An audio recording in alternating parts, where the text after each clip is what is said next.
My guest today is the man with no name. He goes by Nanashi, which is Japanese for no name, and I met him last March in Chiang Mai, Thailand. I came across him through a friend of mine, Cactus Josh, who is a friend of mine from Maui in California, and he happened to be in Thailand at the same time I was, so we met up. And one morning he said, "Hey, I want to go meet this guy from this cactus forum that I'm on Facebook. I think he's some Japanese guy. I've never met him before." So we go down to this cafe and see this guy, and he's not Japanese after all. He's an American born in Hawaii. And he turned out to be a really interesting and somewhat mysterious fellow. He goes by an alias, Nanashi, because of the nature of the work that he does. He grows and exports psychedelic plants, and he's had his own garden of psychedelic plants in Thailand for the last 15 years. In this episode, we talk about the plant side of plant medicine. I generally talk more about the medicine side, the experience. And the plant side is something that I want to know more about, but it's definitely not my realm of knowledge necessarily. But that's what Nanashi does. He's an ethnobotanist. And if you don't know what that is, that's okay. He'll explain it in the beginning of the episode. And yeah, we talk about some common plants that other psychonauts might know about, like ayahuasca, peyote, also iboga and datura. And just share some stories of personal experiences, both his and mine. And at the end of the episode, we just end up talking about life and reflecting upon the ups and downs and insights brought about by the journey of self-refinement. So I hope you enjoy the show. Here is Nanashi.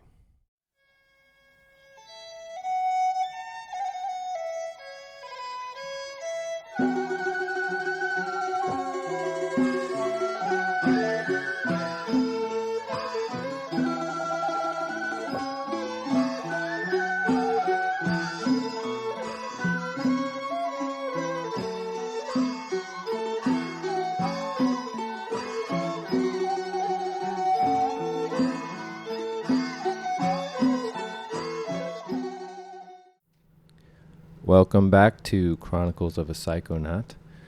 My guest today is Nanashi, and I just met him yesterday. He's a fascinating man. I'm here in Chiang Mai, Thailand, and Nanashi is an ethnobotanist. Welcome to the show. Thank you. So let's start by telling people, what is an ethnobotanist? An ethnobotanist is someone that studies the relationships between people and the plants that they live with. Mm-hmm. Medicinal practices, general spiritual ideas of cultures, and the plants that they use to represent those ideas. Okay. So what are some of the plants that you work with and study? Currently, my study area is with the Tabernae montana genus, and mostly the African populations of the Tabernae montana genus. So what would the common person know those plants as? I'm unsure if I don't think most people are very familiar with the Tabernae montana. The closest thing that they would be familiar with would be the Tabernanthia iboga. Iboga. Yeah. Okay. So iboga from Africa, it's a root, right? And it's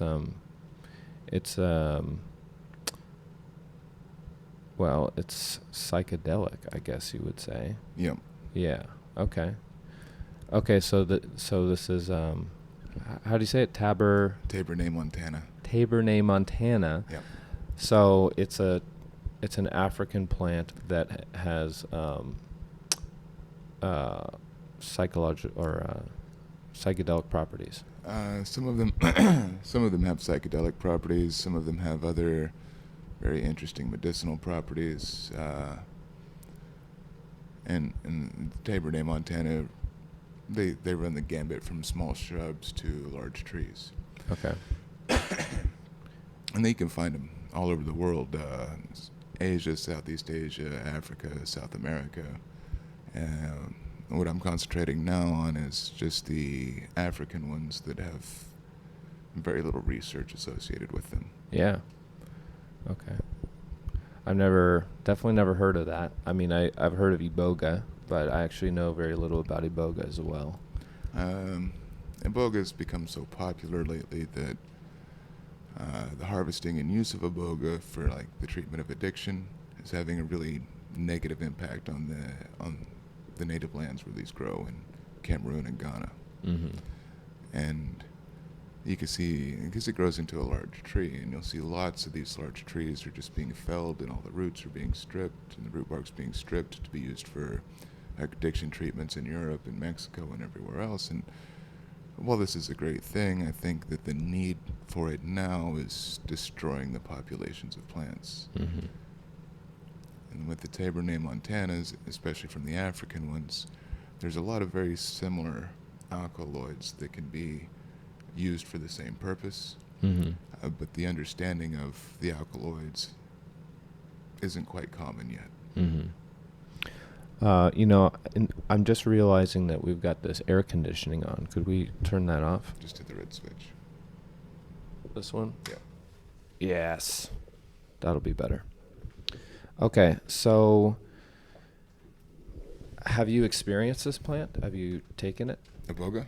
Tabernet Montana. Well, there's a Tabernet Montana is just the overall name of several plants. So there's like Tabernet Montana elegans, which is known as the toad tree in Africa, Mm-hmm. because the bark of the tree looks like one of the gnarly toads that they have there. Mm-hmm.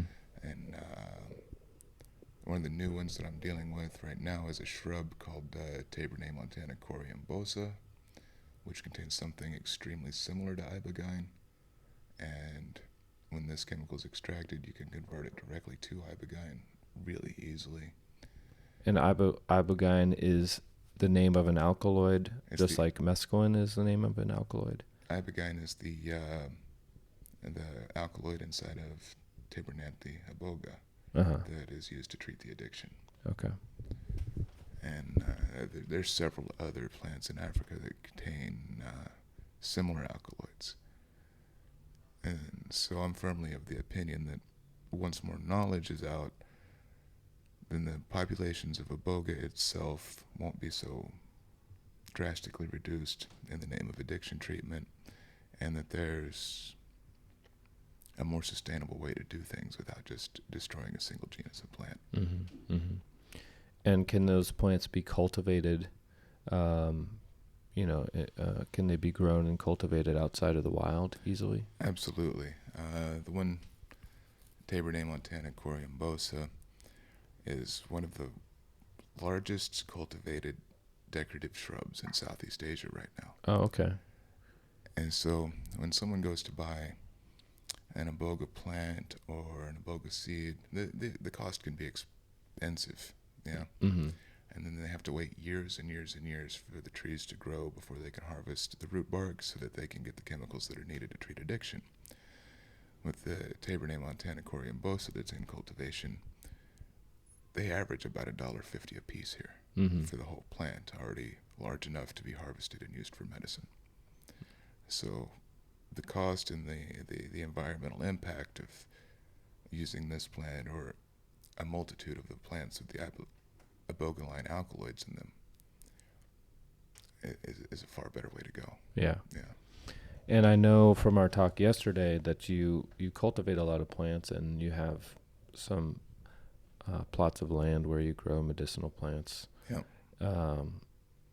And I assume you have some of those that you're working with several different species and varieties. And so I couldn't even number the amount of plants and species that I have now. Yeah. How long have you been building your gardens and collection? These two currently about 10 years. Mm-hmm. Okay. And let's just give people kind of an overview too of some of the other areas of interest in plants. I know you have an interest in cactus. Oh yeah. Yeah. Yeah. If you wouldn't mind, just name off some of the ones that people would know and maybe some that they wouldn't know. Lots of different varieties of San Pedro, all of the varieties of peyote, Mm-hmm. and some very lesser known, just decorative varieties that I'm kind of stuck on looking at. Mm-hmm. Tefro cactus is one of my favorites. It's not really medicinally useful or anything like that, but it's really nice to look at. Mm-hmm. And most of the Lophophora, the peyote cactus, they're non-active cactuses as well. They've got there's only one really that has any active mescaline content in it, and the rest of them are all just decorative and collector's items. And and also ayahuasca. oh yeah. Yeah. And you said, how old is your vine? 15 years? I've got some that are 15, some that are 10, some that are 5. Mm-hmm. And how big around the base is a 15-year-old vine? It's almost as big as my waist, so 34, 36 inches or so. Mm-hmm. That's huge. Yeah. Yeah. I remember in Hawaii, it just seems to must grow much better out here compared to Hawaii. Well, where I live in southern Thailand, it's true tropics. So, we never have a cold season. We never have a dormant season. And our monsoon is almost a third of the year. Yeah. And we get 4 straight months of rain. Yeah. So it really thrives on that. That's much closer to its natural environment, the Amazon. Yeah. Yeah. And you also grow chacruna, which is the most commonly used plant to pair with ayahuasca, a DMT-containing plant. Yeah. So you have some chacruna plants, and Oh yeah. I know you're looking for Brugmansia, also known as Toei in the Amazon, or is Brugmansia Datura, or not quite? Datura is more of a Brugmansia is a tree, Mm-hmm. and Daturas are normally I want to say perennial flowers. Mm-hmm. There's a lot of different types of Daturas, but there's only 3 types of Brugmansia. Mm-hmm. And the only real difference between them is the size that they grow and the tropium alkaloid concentrations. Mm-hmm. And it's a really beautiful plant. A lot of people have it as a decorative plant in their front yards. It's extremely poisonous. It's been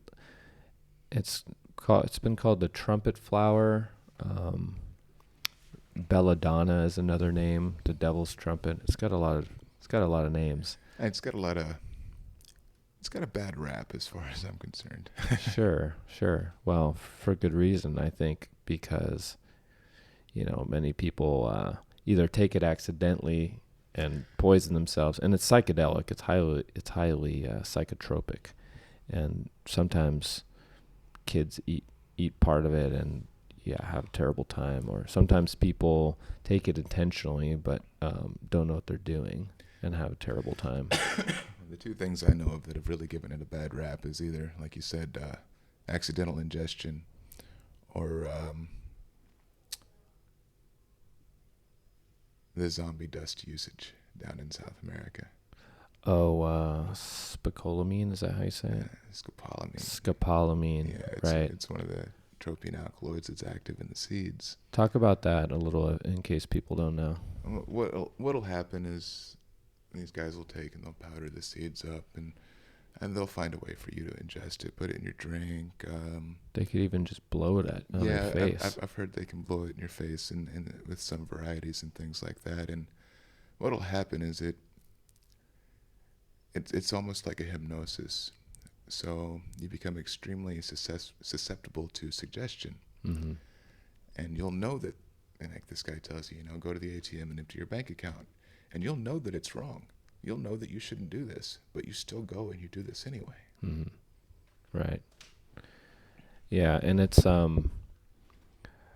I've heard of people like you don't really remember what happened, but in rare cases it can kill people. Like if you get too much of it, yeah, it's poisonous and you can die. I've heard of this. I don't know if I've never actually read an actual report like a coroner's report or even a paper that cites death from it, but I've heard about this for a long time. Mm-hmm. I mean, honestly, I've never really searched into finding these papers or coroner's reports either. Yeah, sure. But I would figure at some point in time through my research, I would have at least run across one. Mm-hmm. Mm-hmm. Yeah, Vice did a short documentary piece on it, which was really good. It's recommended to see that. Vice is okay sometimes, but they kind of have the lean towards sensationalism of things. Yeah, sure. They're a media company. Yeah. They like to sell their product for sure. But Datura and Brugmansia, it is a really beautiful plant, and I've personally ingested it as part of an ayahuasca brew made properly, and it's in the Amazon.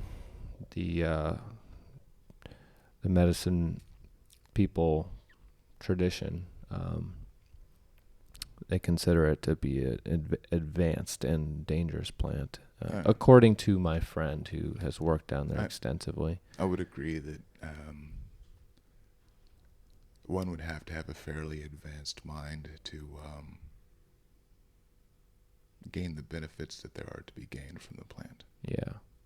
Yeah, and from my personal experience, it's quite a lot to cope with the experience, and the proper way to prepare it, at least with ayahuasca, as far as I understand, is you only use a very small amount, and a very small amount goes a long way. Tiny, very tiny, and even with that tiny amount, it's quite powerful.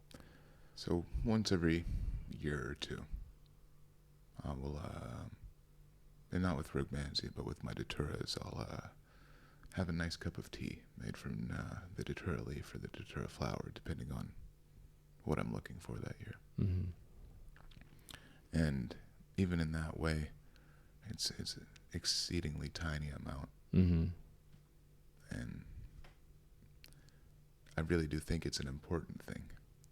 Most people, when they view plant medicine or plant teachers and things like that, they only think of trying to see the nice light side and all the good stuff, and it should all be fairies and rainbows and unicorns. Mm-hmm. And I think that's a really irresponsible way to go about all of it, because if you spend all day looking at the light, you're missing half the picture. Mm-hmm. Yeah. And the Datura experience definitely brings forth the darker side. Oh, it'll bring all the dark in you right out. Yeah. And it's scary. It can be. But it is important. I agree. It should be scary. Yeah, sure. And it's not something that one should desire to do very often. Yeah, I mean, I'll just say, I don't recommend anybody go and just try Datura. I think it's, if you want to try it, definitely find somebody who knows exactly what they're doing. Oh yeah, when I say that I have my tea once every year or two, it's not that I go out and pick leaves or flowers from wild plants. Yeah. And just to say so, never ever ever eat the seeds. It's way too strong. Yeah. And normally the chemical contents inside, the alkaloid content inside will vary. Yeah. Hugely. So like, if you have a plant and in the rainy season and you eat a few seeds, they're not really that strong, but in the hot season, one or two seeds might be way too much. Mm-hmm. So, and the plants that I pick off of for my teas, I've been growing these same plants for about 10 years. I have a real good understanding of alkaloid concentrations inside of them. Mm-hmm. So it's easy for me to understand, a gram and a half of this flower is going to be just fine or almost way too much. Yeah, it's definitely not something to play with. I mean, of all the plants that I've ingested, it's the most intense and probably most dangerous. Well, I see younger generation on Facebook now, and you'll see pictures pop up in some of the groups. Oh, I found this Datura today. How do I eat the seeds? Or I'm going to smoke the flowers or something like that. And all I can think is, man, this guy's really going to go harm himself, because that's not healthy. Yeah. No. That's not the way to go about it. Yeah. And in my encounter with it, I had the good fortune of being with somebody who has been on the ayahuasca path for 20 years and studied very extensively in the Amazon and knows exactly what he's doing, and has personally ingested that many times. But even him, it's not something that he does often or even likes to do. It's just, it really goes a lot deeper. And he offered me the opportunity to just drink a little bit of that ayahuasca medicine and have the experience. And well, most people that I run across, really try to do, the ayahuasca and things like that, and in some way to further their own development. Mm-hmm. And like I said, if you can't further your own development without dealing with the darkness within. Mm-hmm. And ayahuasca, most of the tryptamine alkaloids and things like that, they don't bring out the inner demons. Mm-hmm. I mean, yeah, if the inner demons are enormous and this stuff that you refuse to deal with, then it's going to come out somehow. But not like it does with the tropine alkaloids. Mm-hmm. So tryptamine alkaloids would be like DMT or psilocybin, right? Is a tryptamine? It's a phenethylamine. Okay. So the tryptamines are indole-based alkaloids, and it's like DMT, LSD, LSA. Okay. This variety of stuff. Okay. And they're all based off of a tryptamine skeletal structure, and that's based off of a tryptophan skeletal structure. Mm-hmm. So it's really just modified turkey chemicals. Right. It's a very simple molecule, actually. I mean, I don't know anything about organic chemistry or anything like that, but just to my eye, it doesn't have a lot of chains and all kinds of stuff. It's just in design and construction, especially when you'll draw out the molecular structure, it's really easy, it's really simple, but the construction of them is far more difficult than most people would imagine. Mm-hmm. Sure. So what was the other class that you just mentioned as opposed to tryptamines? The phenethylamines. Phenethylamines. Yeah. Okay, so what are some examples of that? Psilocybin, mescaline. For anybody to get a really good look at what they are,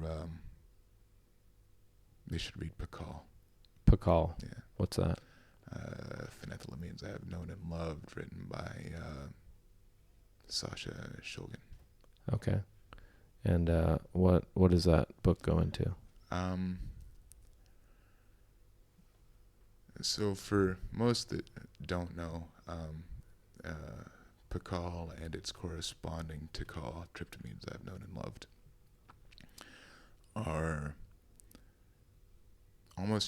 they're half basic textbooks on molecular structure and dosage for hundreds of different substances. And that's the second half of the book, is the textbook. The first half of the book is just experience reports and stories written by the author. And I mean, this guy really is the progenitor. He was the guy that basically made MDMA. Mm-hmm. Wow, he made it. He synthesized it. Interesting. Sasha was... He's the OG Psychonaut. He's the guy, man. Yeah. Oh, he was the guy. Yeah. And his wife, whose name escapes me at the moment, sadly, she's the one that brought the psychotherapy work into it. Okay. So she would, their scale is basically how we all quantify the measurement of our experiences. Now it's become so innocuous that nobody even knows that these are the two that invented the modern method of quantification of experience. What's that scale?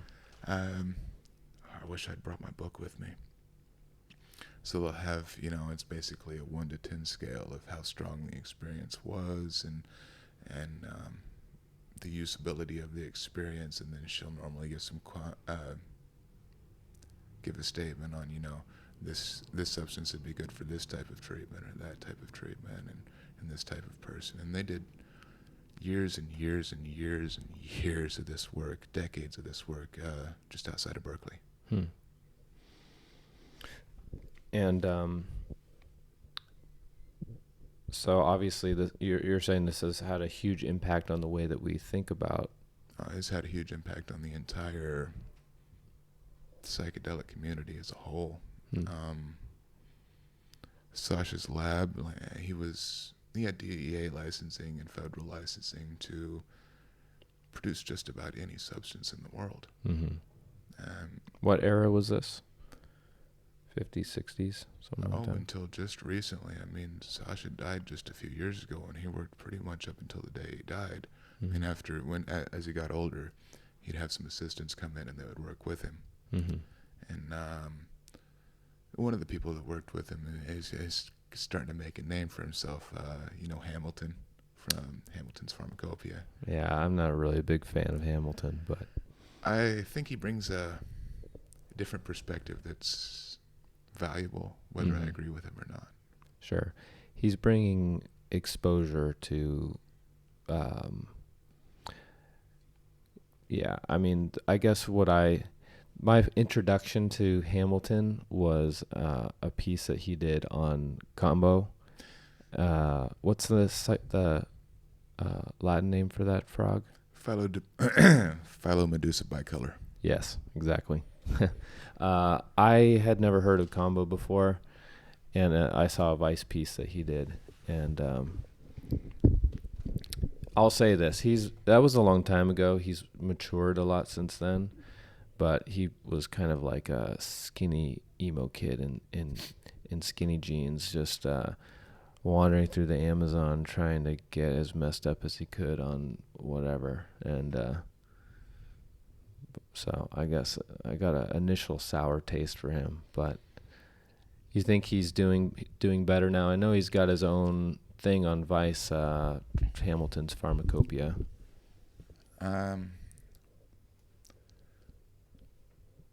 have no opinion whether he's doing good or not, but like you said, he is shedding light on a lot of things.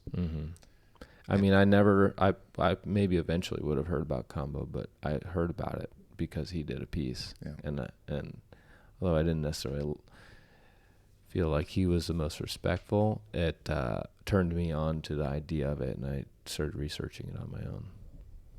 And personally, I'm not into any animal chemicals. Yeah. I mean, really. I mean, if I were, I would be far more interested in harvesting adrenochrome from humans. Fear and Loathing in Las Vegas style. Yeah, just to see. Yeah. Is that a real thing? Apparently. Oh. But it's not from the brain like everyone thinks it is. It's a portion of an organ above the kidney. The adrenal gland? Yeah.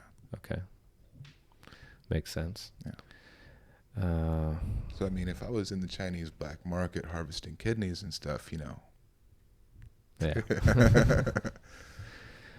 So what was that third category of alkaloids that you said brings out the kind of the darker side? Tropine alkaloids. Tropines. Okay. Atropine, scopolamine are the two common and most easily accessible, and it's the general constituents of Datura and Brugmansia.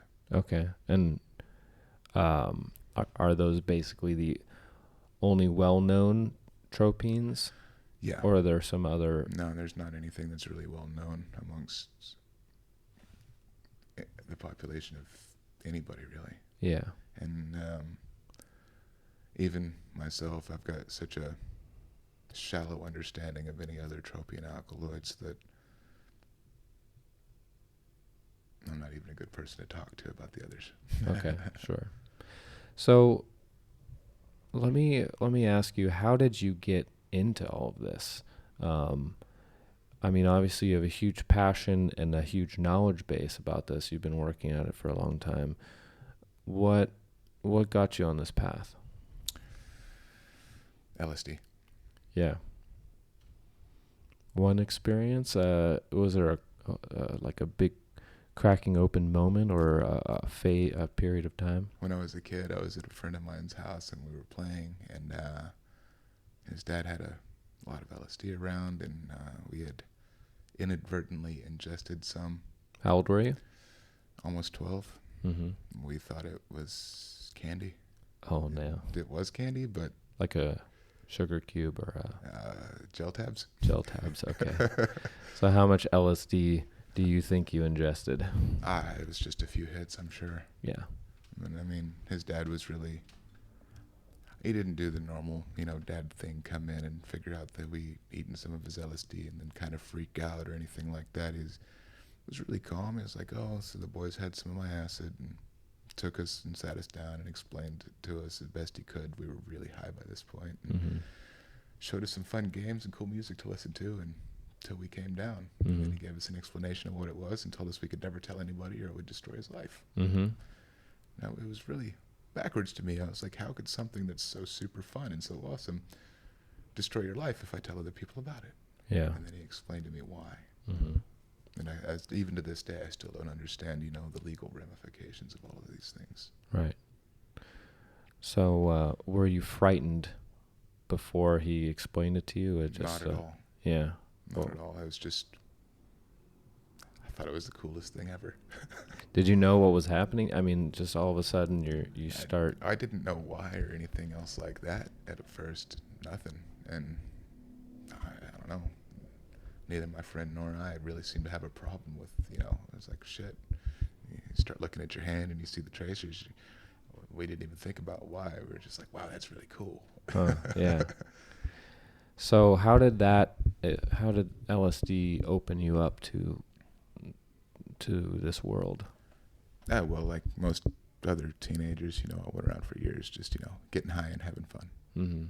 Oh, let's go to a Dead show and eat some acid, listen to some great music, and, And slowly, gradually, I just started to notice that there's a bit more to it than just going and having fun.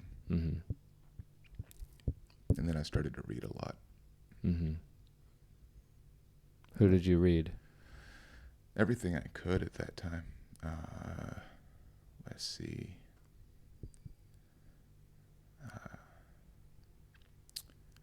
It's probably some Huxley.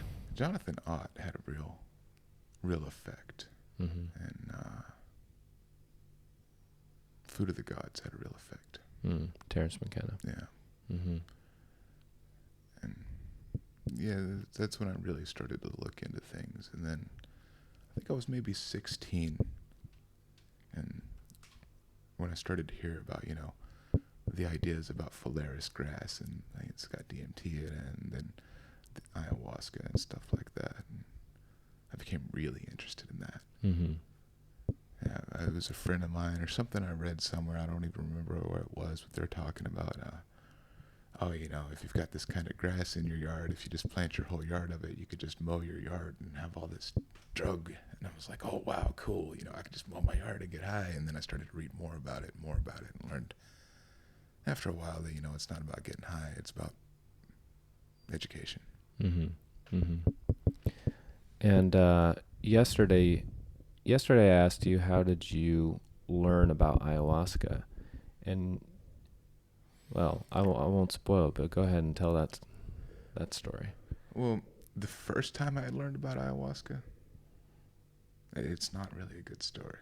Oh, okay. Well, that's fine. But, I had a couple of very intelligent friends. And we decided to try to synthesize DMT. Extract or No, synthesize? synthesize. Okay. Yeah. And my more intelligent friend was successful to a point. So the very first time I tried something like ayahuasca was in a capsule. Mm-hmm. Pure DMT and pure MAOI. It was the craziest thing I'd ever done. How long did that last? When I walked into the forest, it was just about dawn. And when I left, it was after dark. Mm-hmm. That's the best I know about it. Mm-hmm. But none of us really knew what was going to happen, so we went to the forest and sat down at the base of a tree and kind of took a piece of rope and tied it around the tree and around my waist. Because I had done some weird things tripping before about this time, and I didn't want to run off into craziness. Mm-hmm. I didn't know what was going to happen really or anything like that. So we had these capsules and watched the sun come up and started to get really high, and then the rest of the day was quite an experience. And then we left sometime after dark. Mm-hmm. That was the first close to ayahuasca experience I've had. Mm-hmm. And how did that method compare to smoking DMT in terms of intensity or insight? Smoking DMT takes too long to figure out what you've learned. Too long to figure out what happened. Like we were talking before, it comes so fast. Yeah. And it's so quick, and then it's over so quick that while you're there, you've got really no time to walk around to get comfortable and understand what's going on. Mm-hmm. So if you have a couple of sessions smoking, it might take 3, 4, 5 months for you to realize everything you saw during that time. Mm-hmm. Mm-hmm. And with the addition of the MAOI, it whether it's eating or smoking, it seems to slow the process down enough that you can understand it. Mm-hmm. And just a note about pharmacology for those who may not know. So DMT is broken down in the body by an enzyme called monoamine oxidase, and it's just an enzyme that everyone has, and everyone actually has DMT as well, produced in their pineal gland. It's an endogenous chemical. And so when you smoke DMT, you flood your synapses, perhaps, or it goes into your body, and it's rapidly broken down by monoamine oxidase, MAO. And so your experience lasts maybe 5 to 10 minutes. And an MAOI is a monoamine oxidase inhibitor, which then inhibits that enzyme and allows the DMT to remain in your body for a longer amount of time. And a note about MAOI, people should be rather careful using it. Right. It reacts quite badly with someone who's on SSRIs Mm-hmm. and several other medications, Parkinson's medication, things like that. Yeah. It does have some severe counterindications with some medications. Mm-hmm. Mm-hmm. And for that reason, it's not recommended that people who are on SSRIs to drink ayahuasca. It's one of the things that you can't do that because Not at all. It's dangerous. And it's not like you could just stop using the SSRI today and the next week go and try some ayahuasca. Depending on the SSRI, it could be up to a year before everything's metabolized out of your system. Wow. That's good to know. I didn't know that either. Yeah. Mm-hmm. I mean, a lot of these medicines, as they're so-called now, are not really as advertised. Mm-hmm. So it's like with iboga. Certain medications taken while under the influence of iboga, just before or just after, could kill you. Benzodiazepines. And we had in southern Thailand, there was some people treating others with iboga, and they had a very shallow understanding of the chemicals and everything, and the counterindications. And they had a gentleman come up from Australia, I think it was, to do an addiction treatment, and then he'd been having problems with amphetamines for years. Mm-hmm. Well, when they started the iboga flood with this guy, apparently a few hours in, he had started to kind of act out, and he was a big bodybuilder type of guy, yeah. Mm-hmm. And so these guys got, the treatment people got kind of scared. So they fed him a couple Valium. Mm. And 45 minutes later, he was dead. Mm-hmm. Wow. And so just because something is natural doesn't mean it's good. Mm-hmm. And people should always remember that, natural doesn't always mean good. It's perfectly natural for a bear to eat your face off. Mm-hmm. Yep. Was that you who...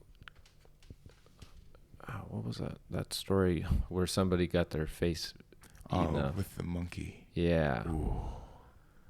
Yeah, don't ever smile at monkeys and show your teeth.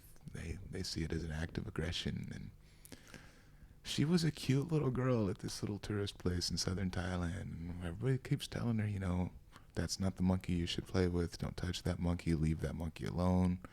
He's an angry, retired coconut monkey. She wouldn't listen, kept putting her face in his face, gave him a big smile with her face in his face, and he bit from her jawline, was where his bottom canine went, and up just about to her hairline. And when he bit down, he ripped almost half her face right off. Yeah. Jeez. It was terrible. Yeah. It was horrible, man. Monkeys are incredibly vicious, especially what's that kind of monkey called? That was a macaque. Macaque, right. They have a funny name. Yeah, they do. But those monkeys in particular they're not nice monkeys. Other than spider monkeys, man, I have no use for monkeys. I don't like them. I don't want to be around them. They're like angry children that are way too strong. Mm-hmm. They're incredibly strong. They're not really that big, but yeah, and they don't hold back. I got a good monkey story, my introduction to macaque monkeys or any monkeys of any kind. I went to the monkey forest in Bali, and there's an old temple there that was reclaimed by the jungle for some amount of time. And the monkeys moved in, and so it was the monkey temple. And eventually someone decided, oh, hey, there's this cool monkey temple. Let's try and clear it out a little bit, open it up to tourists. So tourists walk through there, and it's a pretty cool place.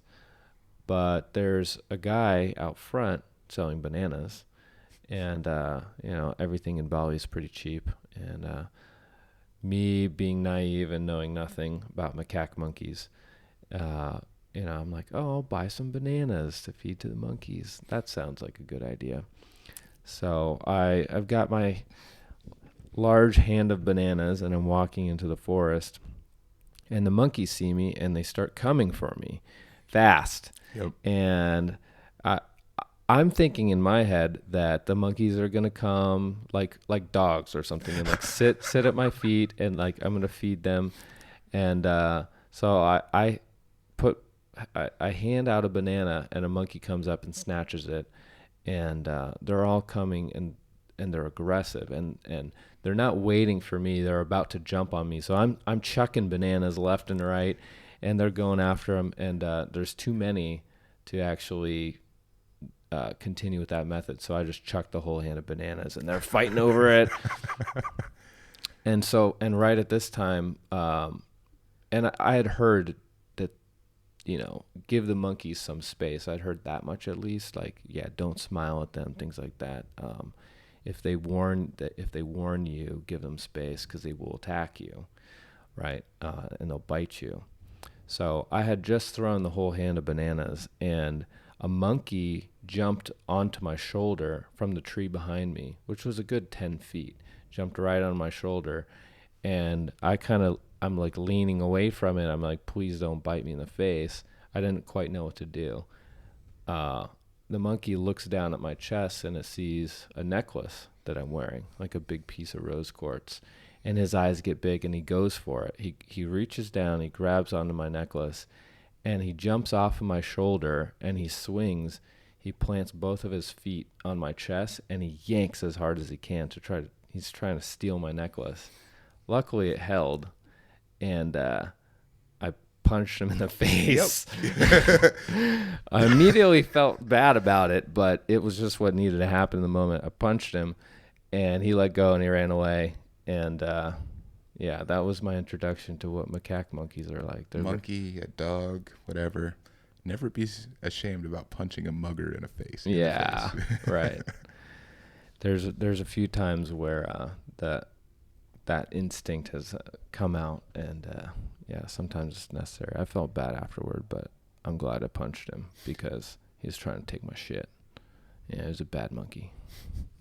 So the rest of that time, I kept my distance. And there's macaque monkeys in Hong Kong I visited too, and yeah, definitely best to. I'm fully convinced that if, other than an orangutan Mm-hmm. or little spider monkeys, Mm-hmm. that all monkeys are bad monkeys. Yeah. Well, even orangutans, right? No, it's chimpanzees. Yeah. Those are the ones that are pretty vicious, Yeah. right? Orangutan's the old man of the forest, and they're super cool. Yeah. Yeah. Yeah, I haven't really seen too many monkeys, obviously in zoos, but it's kind of sad. I got a friend who works in Borneo rescuing orangutan from when they're burning the forest down or doing the palm plantations and stuff like that. And according to him, even the most wild ones are extremely nice and reasonable and gentle. And like when they go into the forest to rescue them, sometimes they'll just run up and pretty much be like, "Hey, you're here to help me. Thank you." Mm-hmm. Mm-hmm. They have an intelligence that they can understand that. Yeah. Yeah. Hmm. So you've traveled quite extensively. I mean, you're originally from the United States, born in Hawaii, and now you live in Thailand. But you've got all kinds of stories from all over the place. And I just met you yesterday. We hung out all day with some other friends. Yeah. And well, one story I'd like to hear more about is you did a 22-day journey with the Huichol. And so if you don't mind, tell us a little bit about who are the Huichol. I'll tell you how it started. I'll just start at the beginning. Okay. So, I'm a teenager out doing the teenager thing and having fun, and I was in southern Texas, and I'd been drinking a lot, and I realized how much cheaper things were across the border. So I went across the border, and I'd only planned to go across the border for an evening and just do a little bit of drinking and come back. And it was about a week later. I woke up in the desert. I was woke up by this old guy that had come walking by. And I was really, really, really hungover. I pretty much felt like baked over death. Mm-hmm. Being hungover in the desert is one of the worst things ever. Oh, I was passed out face down in the arroyo, and like nothing good was coming of what I had going on at that point in time. And this old man comes walking by, and he wakes me up and asks me if I'm okay, gives me a drink of water, and he could see that I'm not in a very good place. And Mm-hmm. he's like, "Well, why don't you come walk with us?" And I'm like, "Who's us?" And I sit up and look around, and there's a bunch of Indians walking by. I'm like, "Okay, sure. What are we doing?" And he said, "Well, we're going to feed you in a little bit, and just we're going to walk for a while, and we're doing our pilgrimage." And at this point, I can only understand about half of what he's saying. Mm-hmm. So I was like, "Okay, sure. I got nothing better to do. I don't even really know where I am at. I don't know what country I'm in.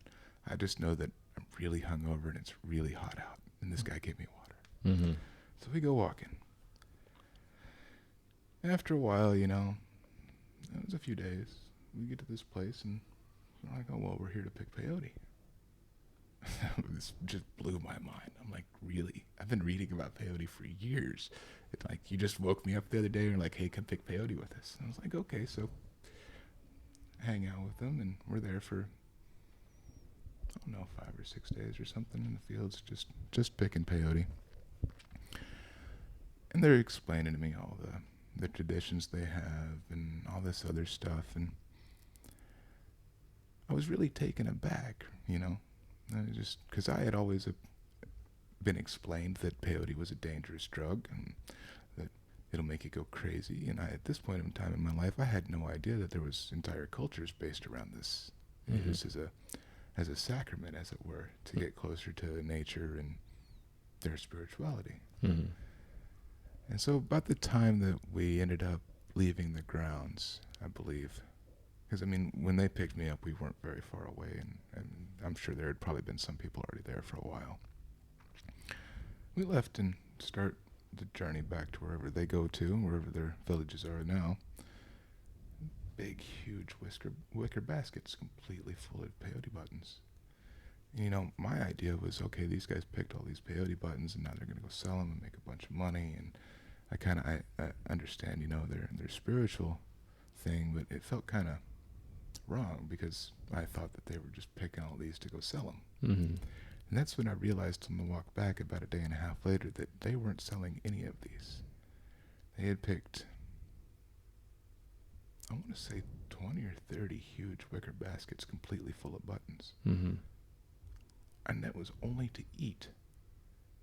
Not at just that point in time of the year, but, you know, they take about 2/3 of what was picked, they take back to the village so they have something all year long, because apparently the peyote grounds is where they're originally from, but they've been displaced by originally the Spaniards and now the Mexican government, so they can't live in that area. So now it's, I think it's a 600-kilometer journey Mm-hmm. from where their villages are now to the sacred peyote grounds, and then back Mm-hmm. the same amount. And it was just mind-blowing to me, because where I was told this was a horrible drug and it's terrible and it's basically the worst thing you can ever do. You know, reading all the stuff of the peyote cult as it was and all this stuff. That wasn't what I seen at all. I just seen a group of villagers getting closer to nature and themselves and each other, and it applied to everybody, from the 5-year-old children to the 90-year-old grandmother. Mm-hmm. And you watch the Vice documentary about them. Yeah. And you hear the old lady talk about, you know, or the old man talk about, he's asked, you know, why do you feed this to your children? Isn't this a drug? Aren't you giving your children drugs? And he says, you know, I'd be a bad parent if I didn't show my children what the whole world looks like. Mm-hmm. And just this type of perspective on these things on this trip especially, was what really broke open my understanding of these aren't bad things. Mm-hmm. We're just told they're bad. Right. Yeah, that was a big shift for me too when I learned that native peoples have been using mushrooms, peyote, San Pedro, where all kinds of plants as sacraments and not as, you know, recreational drugs, and that they would in fact never do that. It's disrespectful. That's what because I finally did ask him, like, how much of this are you guys going to sell? And when I asked the grandma this, she got this horrified look on her face. Mm-hmm. And basically her answer was, how can you sell God? Mm. I mean, if you have a phone and you can pick up and talk to God, how are you going to sell it? Why don't you just give it to anybody who needs to talk to him? Mm-hmm. Mm-hmm. And yeah, that kind of broke my brain open quite a bit. Mm-hmm. Because, you know, I get to be hard-headed sometimes. Mm-hmm. So did you get to eat peyote with them? Oh, yeah, I ate the whole time. Mm-hmm. For, over 20 days. Yeah. The whole time. And it's not like what most people think, just sitting there and the average Western idea of going and eating peyote, which is you're just smashing handfuls into your face the whole time. No, it's and nothing like that. Yeah. A couple of buttons here and there, you know. Mm-hmm. It's kind of like the proper way of eating mushrooms. You Mm-hmm. don't just start out and eat a whole bag of mushrooms. You just eat them one or two at a time until you get to the spot where you need to be. Mm-hmm. And it's the same with peyote. Mm-hmm. And after you get to the spot where you need to be, where you're going to learn, the only reason to eat anymore is to maintain being there. Yeah. Okay. So your consciousness is altered, but you're not like tripping face. That's well, and peyote gives you energy, right? Oh, for yeah. for hiking and all of that. So it's not that it gives you energy. It was, from my experience anyway, you just have less of you notice the physical requirements of what you're doing less. Mm-hmm. So if you're walking, you don't really notice that, oh, I'm a little bit sore, or my foot hurts, or things like that. You don't as readily notice it as you would if you were completely sober. Mm-hmm. Mm-hmm. I've never personally done peyote. I've done some San Pedro tea before and eaten the flesh before.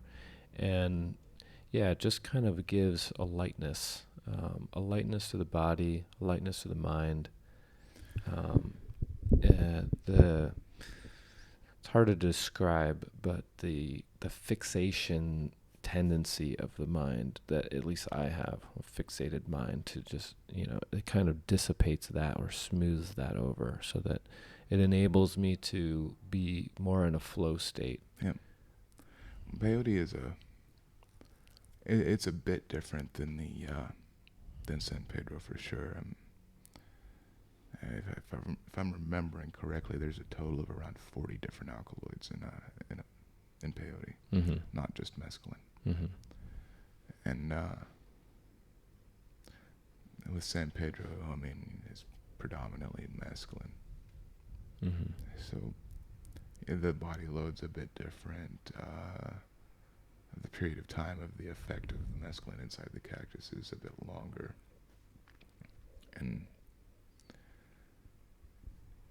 personally, I like peyote the most because I don't like San Pedro snot. Uh-huh. Cactus juice is kind of a lot like snot. Yeah, it is. It's kind of like Teenage Mutant Ninja Turtle ooze. It's similar consistency and color.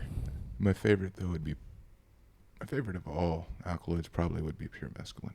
Mm-hmm. Synthesized? Extracted's way easier than trying to synthesize anything. Okay.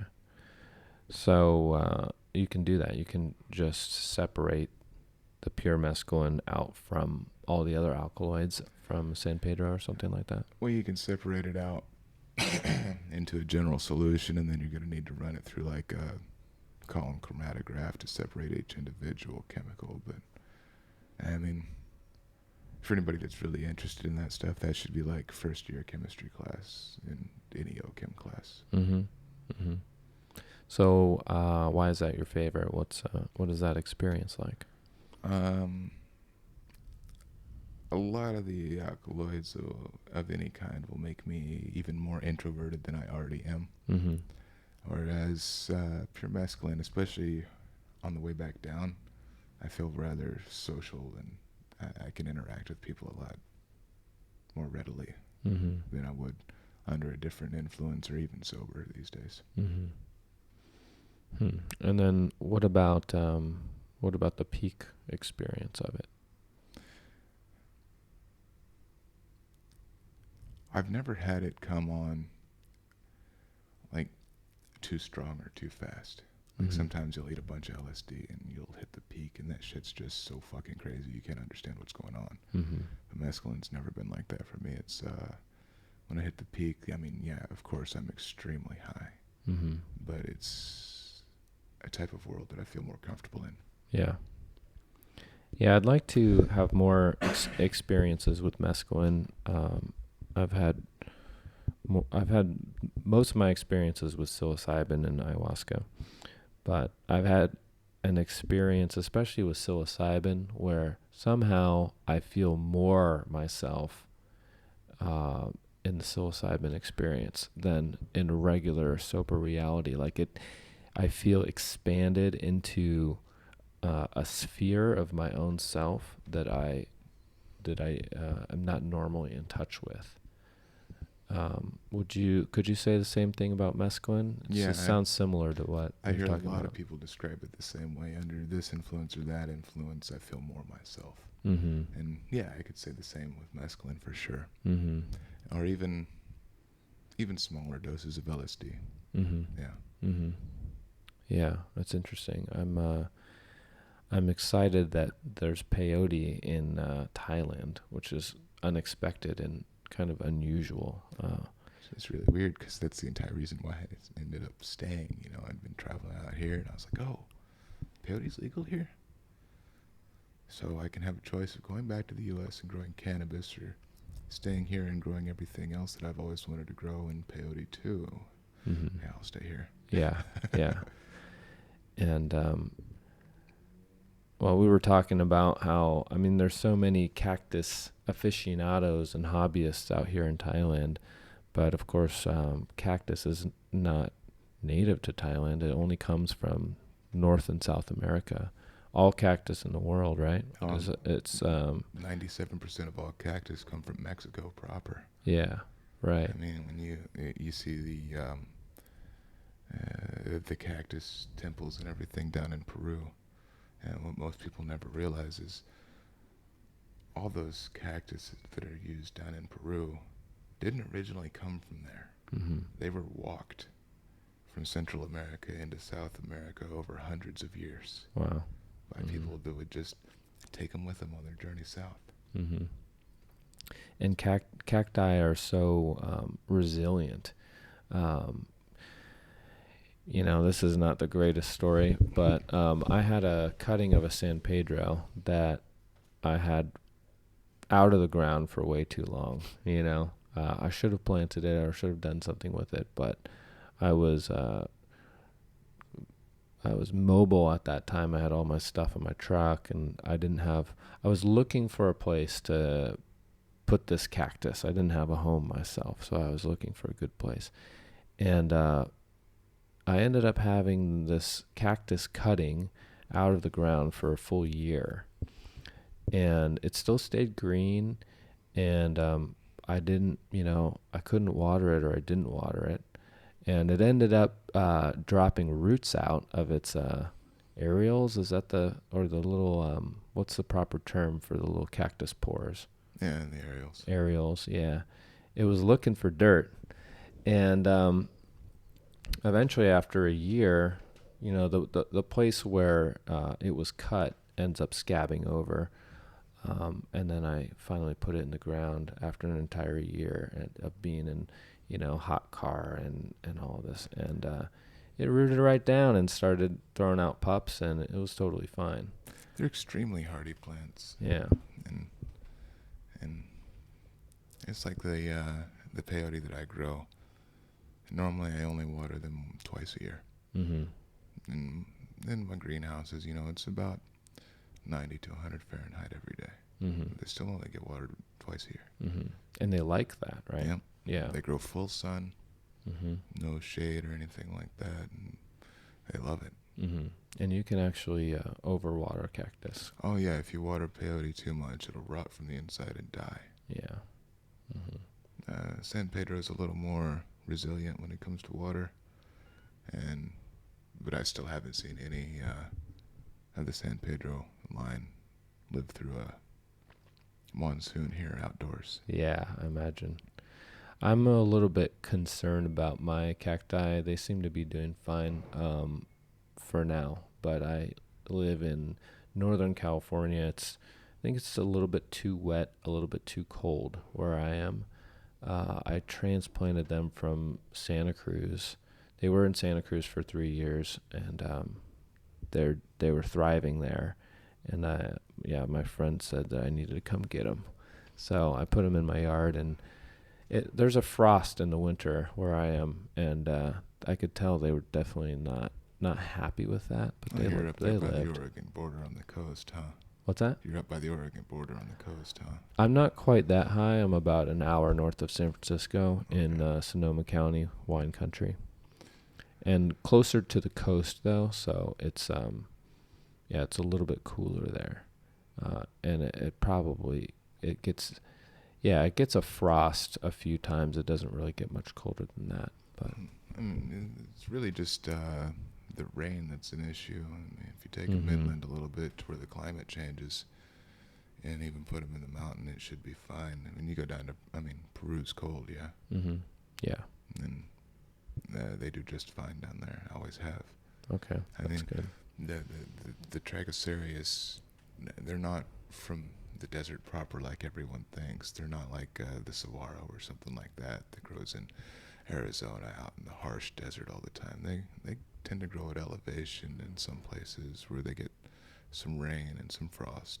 Mm-hmm.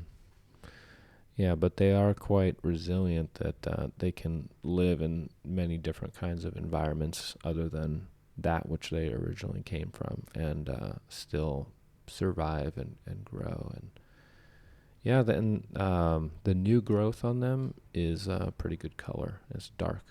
So Yeah, I take that as a good sign. I've had some trouble with a couple of types here because they don't like the humidity here at all. Yeah. Some of them don't. The Bridges EI, they hate humidity. Really? Yeah. Mm. I have a couple of those. I've got a couple of crosses that I got out of Spain, and they like the humidity better, but the pure strain Bridges EI, they just hate it here so much. Mm-hmm. I mean, they probably do better up here in Chiang Mai, but down in the south, it's 80-90% humidity every day. Yeah. Definitely not ideal cactus environment. It's pretty good for the peyote. Yeah. So something else you talked about yesterday, which was really interesting to me, was that you're making a tea with the leaves of the ayahuasca plant. Yep. Banisteropsis caapi, isn't that right? Yep. So I've never heard of this before. Perhaps it's being done. You know, I'm not an expert in the field or ayahuasca or ethnobotany, but you know, it's the vine that's used, crushed up and made into the ayahuasca brew. And people don't usually use the leaves, or at least I haven't heard of it before. And so how did you just discover that you could make a tea just through your own experimentation, or how did you come across that? It came across through discussion with several others and in gardening groups and things like that, and just a couple of insightful thoughts that I had. So I was reading a paper, and they cite in the paper that the root mass is normally has the strongest MAOI concentration, and the leaf mass and the stem will be almost equal. Sometimes the leaf mass has a higher concentration of MAOI. And my friends ask me, well, if it's like that really, then how come in the Amazon they cut down the vine? And I think about it. When you're in the Amazon and you got this vine that's climbing a tree 60, 70, 80 foot up into the canopy is where the leaves are going to be. Mm-hmm. You're not going to, you live in the Amazon, you're not going to climb that much up into the tree. That's far too high of a risk. Mm-hmm. It's far easier to just cut the vine at the base and use what you can there. Mm-hmm. So, and I truly believe that's why there's very little indigenous usage of the leaves. But after reading the papers and everything, I keep wondering, why don't people use the leaves? Especially now, since we're getting all the reports from the Amazon of how much caapi has been taken out, how much is missing, how much. Friends of mine down there are estimating that there's only going to be 4 or 5 more years left worth of caapi vine for treatment centers and things like that before it's become completely over-harvested. Mm-hmm. And so when you look through the papers, like the stuff that come out of the University of Madrid and all that, and they did the phytochemical analysis, you notice that in the leaves there's just as much MAOI as there is in the stem. And with the amount of leaf mass that's put off by a cultivated vine in a year, there would never ever be any reason to harvest the stem. Mm-hmm. I mean, there would really be never any reason to harvest anything directly from the Amazon. And I think the only thing that keeps people from stepping away from harvesting the old vines from the Amazon is just their inherent need to follow tradition rather than innovation. Interesting. So what I do is I take my vines or my leaves and I harvest them like black tea. Mm-hmm. You bruise the leaves up, you treat them kind of bad, you let them ferment for a couple of days, and then you dry them and cure them. Treat them bad meaning, you kind of mash up the leaves and you get the cell walls broken down, things like that. Mm-hmm. And I've noticed that from the breaking them down and then the couple of days of fermentation, only a couple of days here because of the heat and humidity where I'm at. If in another part of the world, the fermentation might take a week or two. Mm-hmm. But I've noticed that the tannin load disappears quite a bit, just like it would in a black tea. Mm-hmm. So after it's harvested and fermented and cured and everything, what I end up with these copy leaves that taste, look, and smell almost exactly like a black tea. Hmm. And when you treat the chacruna leaves in the same manner, what you end up with is, instead of ayahuasca, you end up with a really nice tea that still has the same effect. So you've made a tea with chacruna leaves and caapi leaves, ayahuasca leaves, and have had a psychedelic experience. Oh, absolutely. Wow. Absolutely. Long lasting. It's about 8 hours or so, yeah. Okay. And have you done ayahuasca before with the bark? With the vine? Yeah, yes, I have. And it tastes horrible. When it's cooked down, it's like cactus juice. It's like snot down the back of your throat that tastes even worse than cactus juice. And it lingers. It's sticky. So. And after doing, I guess they're calling it pharmawaska now, just the pure extracted chemicals, and then the tea version that I've done, I've noticed with those two, there's far less of purging. Mm-hmm. And while everybody generally associates purging with a physical reaction of your spirit trying to, expel something from your body, realistically and logically speaking, according to medical science, puking is your body reacting horribly to something, trying to expel a poison from your body. Mm-hmm. Well, these tannins that are in what's known as a proper ayahuasca brew, these tannins are quite literally poison. Mm. They're called tannins for a reason. The most common use for these chemicals is to dye leather. Mm-hmm. And when you're drinking leather dye, you're gonna puke. You'll get all kinds of spiritual explanations of why you're puking. But the medical explanation of why you're puking is because you poisoned yourself. Hmm. And so I think the better way forward is to remove the poison. Interesting. And I have friends that with their ayahuasca brews, they lessen the purge quite a bit just with clarification of the solution using egg whites. Because the egg whites will pull out the tannins into them. Okay. I'm interested to research more about that because I don't know that much about it. I've heard that ayahuasca is non-toxic.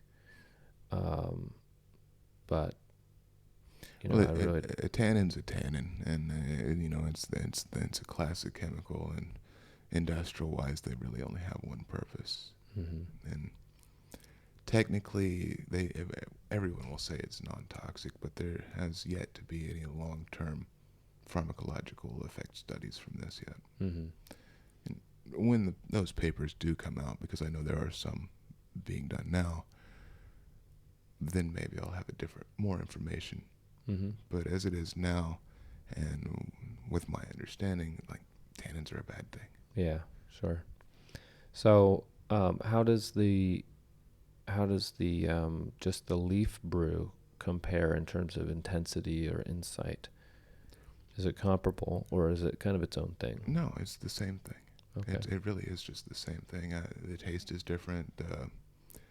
The thickness and the palatability of it is far different. Mm-hmm. And so a lot of people will associate an ayahuasca experience with how unpalatable the brew really is. Mm-hmm. And the couple of people that I've shown this down at my place, at the end, they're like, wow, I can't believe that it didn't taste horrible. It wasn't terrible, and it was still the same. I'm like, Mm-hmm. well, yeah, How long do you brew the leaves together? a couple hours. Couple hours, yeah. Not at boiling either. I don't sit there and cook the shit out of it. Mm-hmm. 85 Celsius, 90 Celsius. Okay. What is that in Fahrenheit? 180. Tea making temperature about 180. Sure. Yeah. Green tea temperature. Yeah, man. Yeah.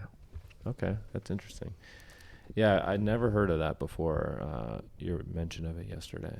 It's like tea. I mean, you want the in a good cup of tea, you want the terpenes and the caffeine to come out. Yeah. Mm-hmm. And you don't really need to cook the shit out of it to destroy it to get that to happen. Yeah, and in fact, you don't want to. It'll make it bitter, and yeah. And I really believe it's the same, because ayahuasca is really just another type of version of tea. Mm-hmm. And They refer to it as a tea in some some areas. So to cook the shit out of it, like is commonly done, is overkill. Mm-hmm. It's the way Starbucks makes coffee. Mm-hmm. Everyone thinks Starbucks coffee is right, but it's bitter as shit because it's overcooked. Mm-hmm. So what are some other places that you have traveled to? The last few years I've done a lot in Malaysia. The jungles in Malaysia are just fantastic. And you go looking for plants, right? Oh yeah. Yeah. And go looking for plants and testing plants to see what they carry inside of them and any new plants of interest, really. Mm-hmm. And are you primarily looking for psychotropic plants, or well, you said you have an interest in some kind of decorative ones that you like. I've always been partial to either the psychotropic plants or on the obverse, really, poisons. I cultivate a lot of poisonous plants as well. Mm-hmm. What's the interest in the poisonous plants, or what? Well, poison in small doses is medicine too. Mm-hmm. You get bit by a cobra, the antivenom is made from cobra venom. So Mm-hmm.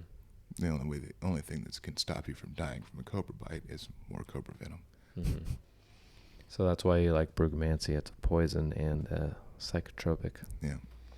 Well, all poisons are psychotropic to a certain extent. If you ever speak to anybody that's been bitten by a cobra, they'll explain to you that it hurt a lot, but they were tripping. They were really high. Mm-hmm. Wow. I've never spoken to anybody who's been bitten by a cobra. No, hang out around here long enough, you'll meet several. Yeah. And you were saying you have a cobra that lives on your land. Yep. Like an 11-foot cobra. Yep. Yeah. But she's nice. She's nice. Yeah. Yeah. I mean, a cobra's a cobra. Yeah. You want to give it its space. Yeah. Yeah. I mean, you can't expect to walk up and pet a cobra. It's going to bite you. It's a cobra. Right. But it's nice in the sense that it minds its own business and doesn't go after people. Yeah, it doesn't come after me. It doesn't come after my dogs. Mm-hmm. And it's pretty reasonable. Mm-hmm.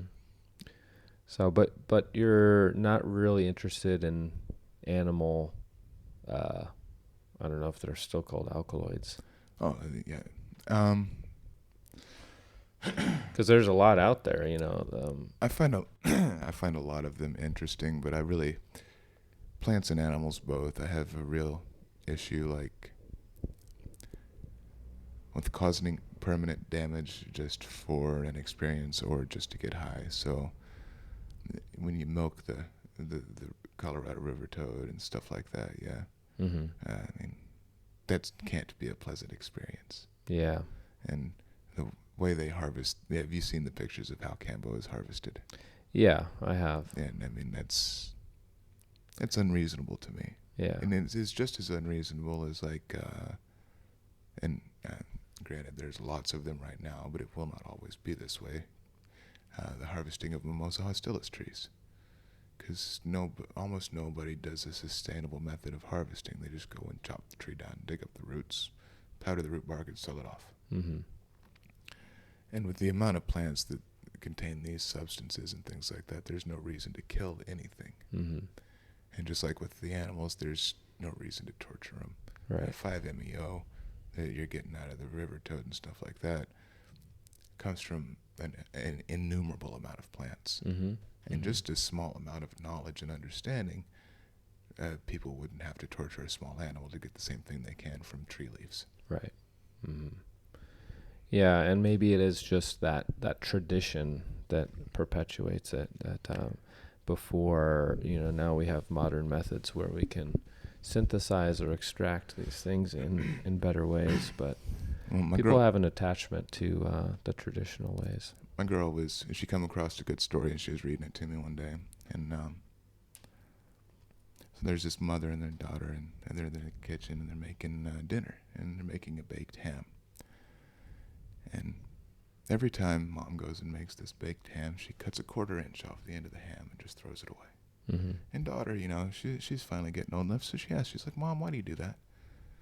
She says, I don't know, that's how my mom always cooked it. I just do it because that's how my mom showed me to cook it. And she's like, well, that's not really a good answer, Mom. Explain. Call Grandma and ask her. So they called up the grandma and they asked her. She's like, the granddaughter's talking. She says, Mom cuts the quarter inch off the ham every time she goes to bake it. And she said, she learned that from you, and it was kind of the tradition she learned from you, and that's how you showed her how to cook. And Grandma says, give the phone back to your mom. Gives the phone back to the mom. She says, what's wrong with you? She says, I always cut the quarter inch off of the ham because that was how big the pan was. Now you're just following your tradition for no reason at all. Mm-hmm. Yeah, I think for me, tradition is interesting. Obviously, there's a lot of harmful traditions that are continued in the world, but I think also there is some benefit to tradition. I am continually looking for the balance within myself of tradition and innovation. And I think in some ways we can get carried away with innovation too. And there's some value to tradition, like the expression, don't throw the baby out with the bathwater. That there are some values to tradition, but it's hard to know what are some of these ancient ways that still hold value. Maybe we've lost touch with the wisdom of it, and maybe it's meaningless and doesn't apply to the modern age. Well, it's like Graham Hancock says, we're a culture. We have cultural amnesia. Mm-hmm. We don't really remember much of our past. And if you look at humanity as a whole now, we don't have a memory that goes back more than 50 years, really. Mm-hmm. The state of the world today is exactly the same as the state of the world 100 years ago. Mm-hmm. And because we have a 50-year memory, the cycle just keeps repeating. Mm-hmm. And I think it's the same with tradition. Any tradition should be looked at as how it's applicable today, and is it intelligent to keep following this tradition? How does it apply to my life? Mm-hmm. And if it doesn't apply now, even though it applied before, when times were different, then it should be dropped. Mm-hmm. Yeah. Do you have a good example of that?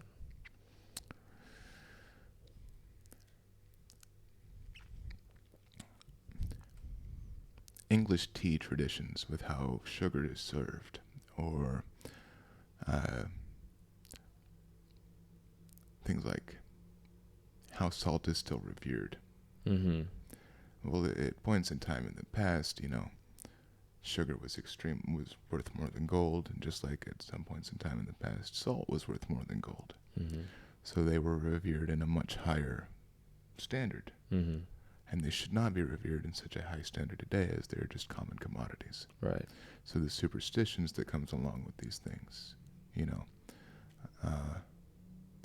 the spilling the salt thing, you spill the salt and you toss a little bit over your shoulder for good luck to keep the bad luck away. Mm-hmm. Well, spilling the salt was a bad luck thing to begin with. And you scoop all the salt back up, you put it back where it goes, and then you sacrifice a tiny amount so that the bad luck stops happening. Mm-hmm. Well, that's not something we'd really have to abide by today. Salt's cheaper than water today. Yeah. Mm-hmm. Which is really messed up. Well, yeah, that's a whole nother rabbit hole, water. But yeah, just the general adherence to tradition without knowing why the tradition exists or how it applies today is lunacy, really. Mm-hmm. Yeah.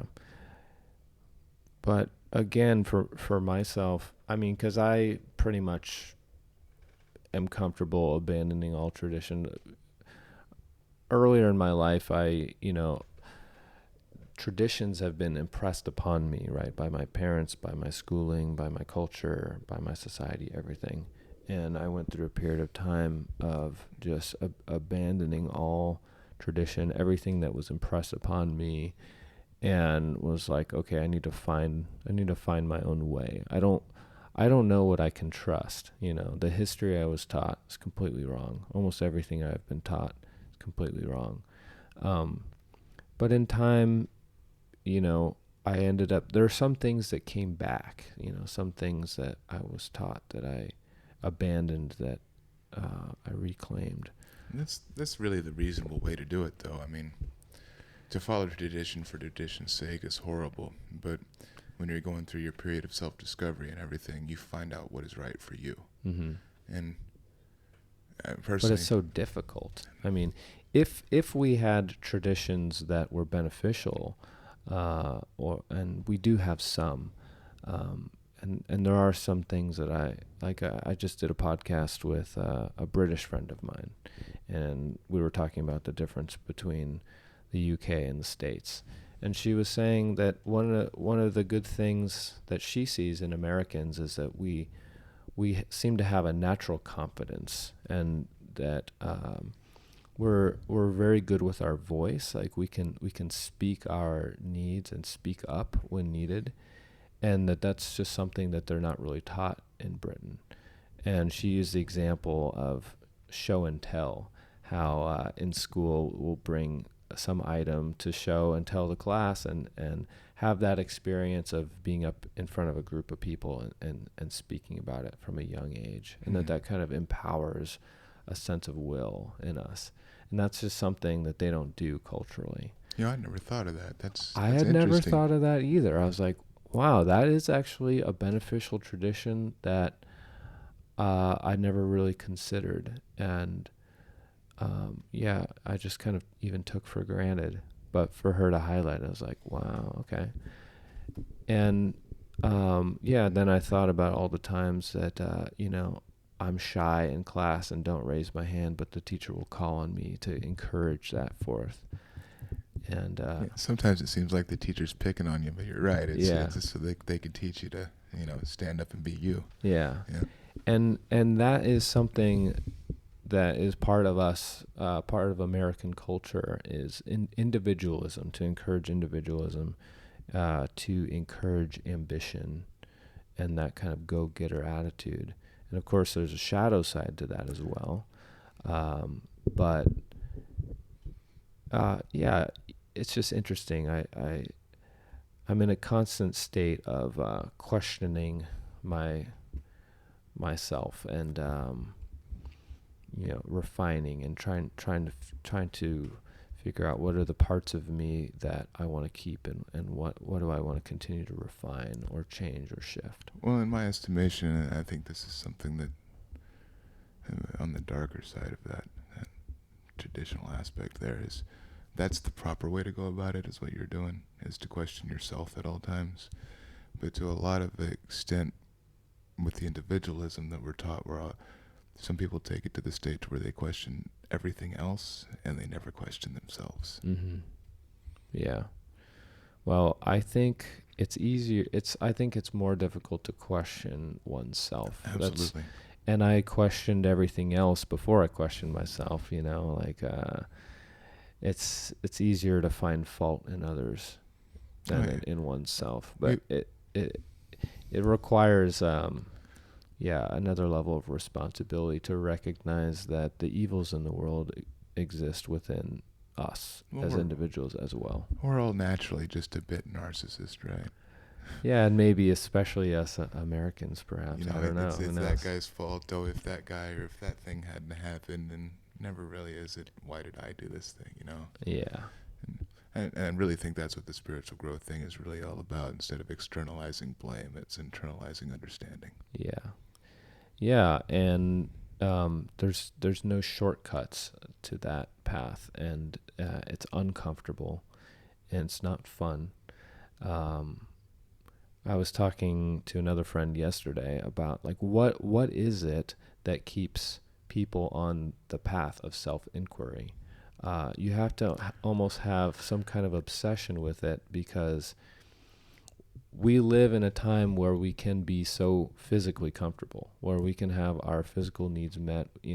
It's not that hard to survive and, just sit and consume Netflix movies all day long and, feed yourself. And we can live a comfortable life physically, and many people choose to just do that.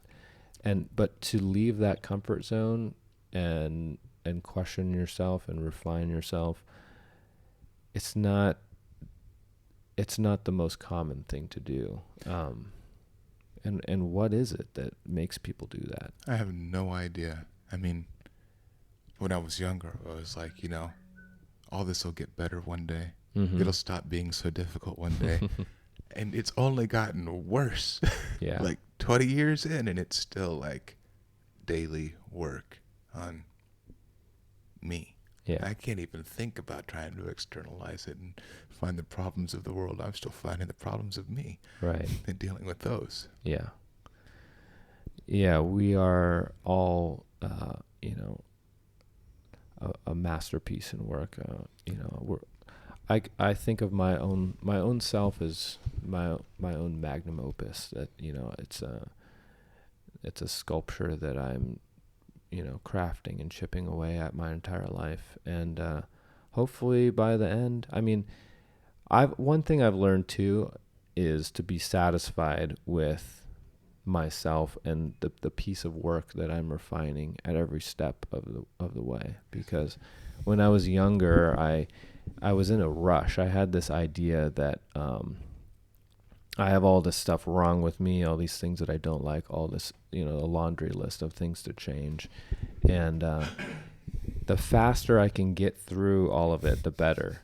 That if I can get through all of it, that one day I'll be happy. Yeah, I did the same. And, that's when I was doing heroic doses of mushrooms. Yeah. and just pushing myself really as hard as I could and changing as fast and rapidly as I could from about the age of 18 to 28. And kind of on my 10-year reunion, I looked back at my last 10 years and I recognized that I've made lifetimes of progress, that I really have grown a tremendous amount, but I didn't really enjoy any of it. I was working so hard, and I wasn't satisfied, and Well, that's the good thing, I think. And the thing that kind of always kept me on the path is the original reason why I wanted to grow is mentally, and all of this was I wasn't happy with who I was. mm-hmm. And even today, I can still tell you I'm not still not happy with who I am. Mm-hmm. I'm just happy with the direction I'm going. Mm-hmm. I mean, if I ever get to the day when I'm happy with who I am, and I've got nothing left to live for, really. I mean, I have no more me to build. Mm-hmm. And if there's no more me to build, there's no more reason to live. Mm-hmm. Mm-hmm. So instead of trying to be happy with myself, I try to understand and acknowledge my flaws. And none of us are happy with our flaws. We can say, oh, I'm happy with this flaw, or I'm happy with that flaw, but somewhere deep inside, you recognize it as a flaw. Mm-hmm. You're not going to be happy about it. So I'm really blunt with myself about it. No. If I feel I need to change, that is because I am not happy with who I am. The best thing that I can hope for at this time is to be happy and comfortable with the direction that I'm traveling in. Mm-hmm. Hmm. Yeah. Yeah, I'm not quite sure where I am at with it. I want to be happy with who I am now, even as a flawed person. Because I had that experience, that 10-year reunion, looking back at I think I'm going about this the wrong way. I don't want to live my entire life refining myself but never enjoying it. And actually, there was something that kind of flipped a switch for me, and it was just something I read about. I don't even know. It was like the 8 stages of growth or something like that, of recognition of an issue, blah, blah, blah. You go through all the stages, and 7 out of 8 of the stages I recognized, but the last stage was celebration. And to acknowledge to yourself that you've accomplished something, and just to take a moment to celebrate that victory, that you went through the 7 stages to earn. And I realized I never do that. I'm just like a workaholic, and I'm like, okay, that's done. What's next? Just immediately on to the next. Oh no, that's the trap. It really is. Yeah, you gotta. When you do something good, you have to recognize you did something good. Mm-hmm. Don't disparage yourself by not. Yeah. And just like when you do something bad, you gotta recognize it for what it is. No excuses. Right. Like, this was wrong. Yeah. Not because this or because that. And the same with being happy. Never excuse your happiness. Right. It's happiness. Be happy. Right. Enjoy it. Yeah. Yeah. I certainly feel like I'm happier than I used to be, without a doubt. And, but life, of course, has its twists and turns and waves, and I'm not happy all the time. And You shouldn't be. I'm probably unhappy most of the time, if I'm really honest, but not deeply unhappy the way that I was. Well, this is the key, really. I mean, to be honest about being happy and to be honest about being sad, or being honest about not being pleased about a current situation, this is what keeps us honest with ourselves. You know, if you try to tell yourself you're happy when you're really not, or you try to force yourself, you're just lying to yourself, and everything that comes from that, anything further that comes from that, is going to be based on a lie. Right. And it was like my construction analogy yesterday. And if you're building a nice house, the nice house of your psyche, and at the very beginning you started on, based that construction on a lie, that means your whole foundation for everything you build after that is shaky, and it's gonna crumble. Right. So yeah, when you're happy, be happy, man. When you're sad, be sad. And when you're disappointed or feel you need to do more, be honest. Yeah. Yeah. It's very important. And that was a big shifting point for me, to recognize I'm not happy most of the time, and actually I'm okay with that, because it's just the state, it's just the way it is. I mean, I can say, yeah, sure, I want to be happy. I wish that I was happier more, but in order to accomplish that, it does require deeper honesty, and just starting with that fact of, like, I'm not happy all the time. Well, that's even being happy all the time, I can't really see it as being. I mean, I've never met anyone that is actually happy all the time. I've met a few people that are happy more often than not, genuinely. I've met people who pretend to be happy all the time. Oh yeah. Well, the only people that I've met that are genuinely happy most of the time are well advanced in years, 60s, 70s, 80s. Yeah. And I don't even know why, but each of them have their own different reasons as to why they're predominantly happy. But if you ask them, through the majority of their life, they weren't. And I think being happy all the time, just like with the way we live in the West, and it's so easy, breeds complacency. When you have nothing left to improve, you're not going to try to do anything. You're not going to strive anymore. Yeah, that's true. I think it's important to, we were talking a little earlier about Joe Rogan and how we both appreciate his perspective. And one of the things he focuses on a lot is challenge and struggle, and that it's important. And I was fortunate enough to study martial arts when I was a kid. And I think that doing things that are hard is valuable. And if you are too comfortable and too complacent, it softens your edge. And we don't live in a world anymore where you need to have a sharp edge, and people can still survive and get by. But I think that it affects the inner experience as well. I think that I want to have a reason to celebrate myself, truly. Not just like, I watched a good movie and I had a good meal. I don't really celebrate that. I don't get a deeper sense of accomplishment from just that kind of like surface level existence. I want to really push myself. I want to, like, this podcast even is outside of my comfort zone. for sure. Yeah, I get you. Yeah. I mean, this is not something that I would just naturally do, but I'm doing it because I have things to say, and I know a lot of people have things to say. I want to create a platform for it, but also because it's challenging for me, and every time I do a good episode and put something out there that I feel good about, I can celebrate that, and I feel better. I feel good about what I'm doing with my time in my life, and I had a period of a couple years, 2 years before starting this podcast where I just was like, what am I doing? I'm not offering my greater self. I'm too comfortable. The things, and I was hesitating on the threshold of doing the things that really I knew I was capable of or wanted to do, just basically out of fear, and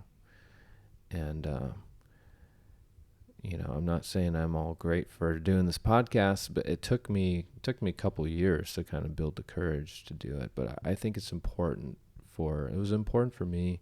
I think it's important for all of us to have something that we really, truly feel proud about.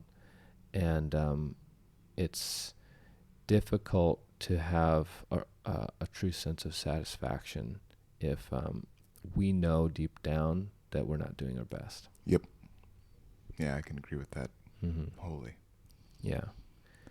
And the tricky thing about it is no one can really help us. Like, I think we all have to look within and find that courage and strength to not only push ourselves to do that, but sometimes to push against the opinions or judgments of our peers or our family or risks involved with financial security. There's a lot of excuses that we can come up with endlessly to not do the thing that we know that we want to do or we're supposed to do. Well, for many years, I've always heard, especially from my girl, everyone's kind of, said to me, oh, well, you're really lucky, Because 20 years ago, I made the decision on what I'm going to do for the rest of my life. And I knew then that was the decision that needed to be made, and it's what I could do and what I'm going to do. And I get a lot of people, oh, well, you're lucky because you know what you want to do, and you can do it. And I said, no, I'm not lucky. See, you see it from the side that is really convenient to you, where I'm the one that's the lucky one.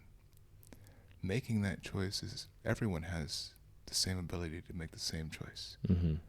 It's just very few people do. Right. And the choice that I made, it puts my freedom in jeopardy, my livelihood in jeopardy, because the things that I research aren't generally accepted amongst the authorities of the world.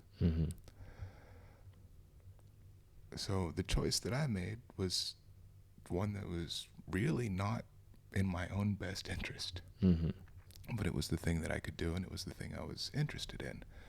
So instead of doing like many, many, many people I've met, instead of sitting on the fence and wishing there was an easier decision, or wishing someone else would make it for me, or wishing that something else would come along, I made my decision and stuck by it. I mean, really, that's how I see it for everyone, is by the time, you're in your 20s, most people have a good idea what they really want to do. But very few people have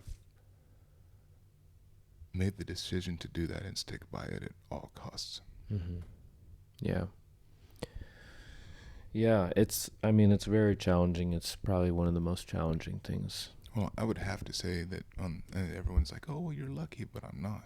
And yeah, you worked hard for it. The decision I made, when you're 17 and you make a life decision like that and you have to stick by it, that's what governs your life. That's how you live. And there's a lot of things that I didn't experience that I wanted to do and things like that. But like when I was 16, I had ambitions to be a professional boxer and things like that. That didn't go along with what I really wanted to do. So that fell off.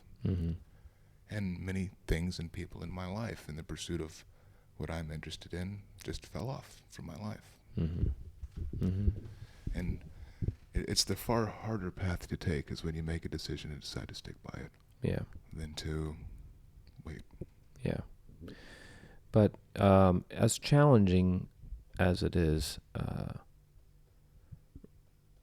I think being on the hesitation side, or being on the threshold of it, and looking at all the risks, feeling the fear, the insecurity, am I good enough? Can I actually, if I go for it, am I going to actually be able to accomplish that, or will I fail? All of that fear, it feels so imposing, but and many people don't cross that threshold, but when you do, you inevitably will fail. But if you continue, there's nothing like that feeling of success and accomplishment and celebration from actually being aligned with what you really want to do and doing it. And I think if people could somehow feel that feeling, even just an ounce of that feeling once, then it helps to cross that fear threshold. And I constantly find myself at that fear threshold. And there's many times a moment of like, well, okay, I've been doing it and I felt that feeling, but now somehow I'm back on the other side of that fear threshold. I have to cross it again and have to build that courage up again. Well, we're taught in the West predominantly that failure's a bad thing. And I completely disagree with that idea. Failure is very informative. When you were a toddler, you didn't learn how to walk. You learned how to not fall down. Right. And you failed hundreds and hundreds and hundreds of times before you ever started to be able to walk properly. Failure is the best teacher, as long as you have the open-mindedness to really question why you failed and own that failure was yours. And then you'll learn how to not fail. And the fear and everything's that's the natural thing.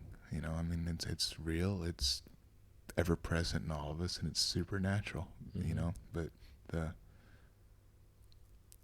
the real definition of courage or bravery isn't lack of fear. It's being scared shitless and still walking forward. Yeah, indeed. Yeah. Yeah, I don't know. Well, let's see. Is there anything else you want to cover? I think I'm running out of brain power. I need to eat some food. Yeah, I need to eat some food and smoke a cigarette. Cool. Well, this was a fascinating conversation, a continuation of the fascinating conversations we've had. Yeah. And really nice to meet you. How can people get in touch with you if they so desire? Email address is nanashigarden@gmx.com. Could you spell that out? NANASHIGARDEN@gmx.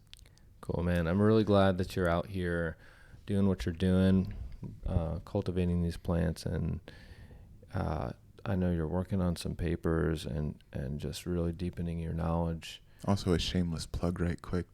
Please. Sharetheseeds.me. The name is self-explanatory. Is that your site? No, it's I'm just one of the people on the site, one of the admins on the site. Oh, okay. And what is it? It's a group of ethnobotanical hobbyists and professionals and everything, and we share the seeds. Yeah. If you're really interested in learning how to grow these plants and take care of these plants independent of any usage of these plants, this is only a forum for cultivation and sharing of cultivation knowledge and genetic sourcing. Okay. Are there any other of your favorite resources that you might want to tell people about? Not really, not right now. Okay, very good. That's the only one I really deal with personally now. Everything else is just offline. Yeah. Okay, very good. Well, yeah, thank you again, and wish you the best of luck here in Thailand, and hope to cross paths with you again Thanks for having me. someday somewhere. I had mentioned during the episode that I'm not the biggest fan of Hamilton Morris. Now, I recorded this episode back in March, and since then had the opportunity to listen to Hamilton speak on another podcast, and he kind of changed my opinion of him. He was very knowledgeable, well-spoken, and professional, and I found that he had a lot of really good things to say. So it seems that he's come a long way since his days of tromping through the Amazon in his skinny jeans, and I recommend listening to him. So just wanted to add that here. Some of you may have noticed that the audio quality is a little bit less for these two recent episodes in Hong Kong and in Thailand.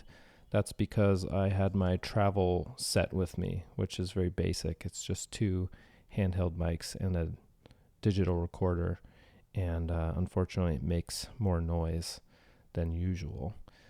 Next week, I'm back in the studio with Jesse Klein, so we'll have better quality of audio, and we talk about ayahuasca, and in particular, some cautionary tales about ayahuasca and how it can easily be overdone. Jesse is the partner of Sina Schellenberger, who was my guest from episode 2. We talked about cacao and ayahuasca. And I met Jesse the day after that episode. I went to one of Sina's cacao ceremonies and met him there. And very soon we discovered that we had a lot in common. Both of us had had an experience of doing an ayahuasca deep dive of several ceremonies in a short span of time, and then having somewhat of like a blowout experience, or it's hard to describe, but it can feel like riding a high with ayahuasca, but there's definitely a way to overdo it. It's something, like I mentioned, I myself have done. I've seen many other people do. So I invited him to come on the podcast and share his story, and just to offer some people the other side of ayahuasca. There's many sides to it, but I think in popular culture and the way that people speak about it, it's only in this highway, and it's a full spectrum plant, and there's definitely some safer ways to go about it. So we share that there. And I just want to take some time after this episode to just chat with you guys a little bit, because why not? And I want to tell you a little bit more about my trip to Asia. So I traveled to Asia at the very end of February until almost the end of April, so a full 2 months. And this is the fourth time I've been to Asia, and I went there partially just for enjoyment and vacation, but also because I was researching the possibility of moving there. And so while I traveled around, I was keeping my eye open for business opportunities that might be able to sustain my livelihood there, and also just checking out the local culture and local people, and just seeing if it's a place that I could see myself actually living. I've been considering moving to Asia for 5 years now. I just really take to the culture and the food really well. It's very comfortable for me in Asia for some reason. I feel more at home there than I do in the United States. And definitely part of the push for me actually going out there is the state of the United States right now, and just how crazy shit is and how crazy people are, and not even on any particular side of the political spectrum, but pretty much all around. And it was really refreshing to go out there and find that's just not happening there. I mean, there's a greater sense of peace from the individuals to the collective, and people are just going about their lives. And I don't know, it was just nice to not be around people who are ultra mega triggered all the time and just freaking the fuck out. So I started in Taiwan. I was in Taiwan for 2 weeks. Then I went to Hong Kong for 2 weeks, where I recorded the 5th episode with Natalie Goni, last week's episode.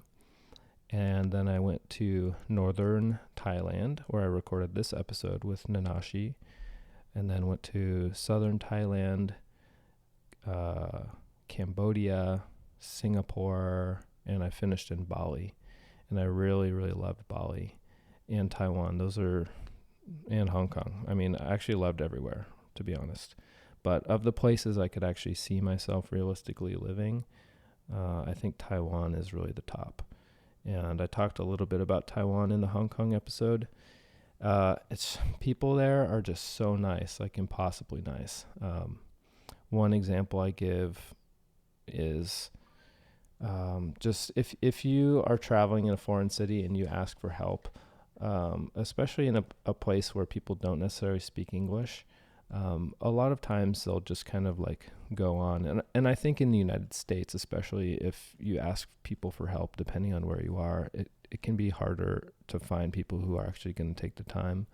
But in Taiwan, it's very common. People are super willing to help you. And they're just, I don't know, they're just sort of a compassionate people, and they're very soft and kind of have a childlike innocence to them. And I would say it's a more feminine culture. And yeah, people are just kinder and more yielding. The food is really good. Everything works. Like, I don't know, I'm so used to not getting cell service and just, I don't know, American services not being top notch. Taiwanese services are top notch. Everything from subways to cell phones to personal service like food service and things like that. They're just on the ball. And it's also very affordable there too. You can get a nice full meal for $5, and like street food for even cheaper, and it's all good quality. So it kind of won my heart, really. I thought going over there that I might have more of an interest in Hong Kong, and Hong Kong definitely was great, but yeah, Taiwan really won me over. So I'm looking into realistically moving to Asia now, and there's a high probability that I'm going to go through with it, and potentially as soon as the end of this year. And my thought is, before I really land somewhere, I'm going to do a little bit more travel, going to go over there. I'd really like to go to Bali. Bali is much a similar way, very kind people, cheap, good quality. And there's also a cool thing going on in Bali with all of these internet entrepreneurs from all over the world, like thousands of them. And there's these workspaces, they're kind of like internet cafes that serve food and drink. And people have a membership there, and they'll just go to this cafe to work on their whatever.